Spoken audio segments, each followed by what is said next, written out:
Good afternoon.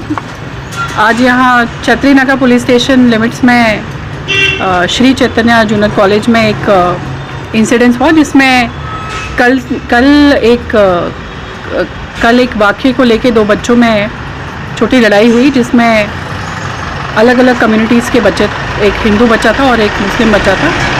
लड़ाई आपस में बच्चों की स्कूल रिलेटेड मैटर में जो होती रहती है, छोटी मोटी लड़ाई थी। लेकिन उस वाक़ये में आज सुबह स्कूल में कुछ बाहर से लोग आके इकट्ठे हो गए और उन्होंने स्कूल में थोड़ा हंगामा किया और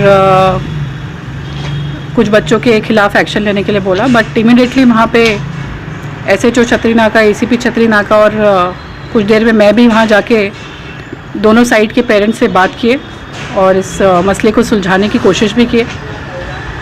इस मसले में अभी हम CCTV फुटेजेस वेरीफाई कर रहे हैं और पेरेंट्स की कंप्लेंट के मुताबिक कहीं ना कहीं स्कूल में कुछ दिनों से इस तरह की बच्चों की लड़ाइयाँ हो रही हैं, जो कि दूसरे स्कूल्स में भी होती हैं। लेकिन टाइम पे स्कूल मैनेजमेंट इनको अटेंड करता है, इन्फॉर्म करता है, काउंसलिंग करता है, जो कि एक स्कूल का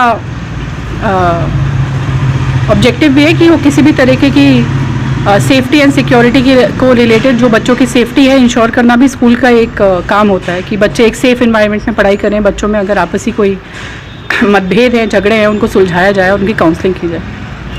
तो अभी तक जो नज़रिए में आया है, तो हम देख रहे हैं इसमें स्कूल मैनेजमेंट की कहाँ मिस्टेक है और अगर ऐसे झगड़े कुछ टाइम से होते आए जो कि पेरेंट्स का एलिगेशन है, तो उनको एड्रेस नहीं किया गया और किस तरीके की नेग्लिजेंस अगर स्कूल के बिहाफ में हुई, एक तो वो चेक की जा रही है। दूसरी चीज़ कि अगर बाहर से कुछ लोग आके इस झगड़े में इन्वॉल्व हुए हैं, जो कि छोटे बच्चों के बीच में एक झगड़ा था और आराम से सुलझाया जा सकता था, तो वो भी हम CCTV कैमरा के थ्रू वेरीफाई कर रहे हैं और उनके खिलाफ भी एक्शन लिया जाए। ये एलिगेशन जो है, इस पर अभी भी हम CCTV वगैरह वहाँ से ले रहे हैं और वेरीफाई होने के बाद ही इसमें कुछ बोला जाएगा। और अगर ऐसा कुछ हुआ है तो जिसने भी ये किया है उनके खिलाफ सख्त कार्रवाई की जाएगी, केसेस बुक किए जाएंगे। मैं अभी ये वेरीफाई करना है कि अगर इस तरीके के हादसे हुए भी हैं, किसने क्या कहा है। दोनों तरफ ही शिकायतें होंगी और कहीं भी पेरेंट्स और बच्चे ये नहीं चाहते हैं कि उनकी एजुकेशन इफेक्ट हो और स्कूल में इस तरीके का माहौल कभी भी नहीं होता है। हो सकता है छोटे बच्चे नादान होते हैं, छोटी मोटी बात आपस में हुई हो, बस उनको समझाना होता है और पेरेंट्स और स्कूल का ये फ़र्ज़ होता है कि उनकी टाइम पे काउंसलिंग की जाए, ताकि किसी भी इस तरीके की इंटर कम्युनिटी इश्यूज़ या गलत भावनाएं एक दूसरे के खिलाफ बच्चों में ना आए। तो शायद उसी को टाइमली एड्रेस करने में कहीं ना कहीं प्रॉब्लम आई है, जिसमें अभी तक ये समझ में आ रहा है कि स्कूल की नेग्लिजेंस हो सकती है, उसको टाइमली एड्रेस नहीं किया गया। देखिए, समाज में आप भी जानते हैं, हम भी जानते हैं कि दोनों किस्म के लोग होते हैं। जो कि छोटा इंसिडेंट होता है बच्चों के बीच का, जैसे इस केस में झगड़ा है, उसको बढ़ा चढ़ा के अपना दो समुदाय के बीच भेदभाव बढ़ाने की कोशिश करते हैं और उन पर झगड़ा कराना चाहते हैं।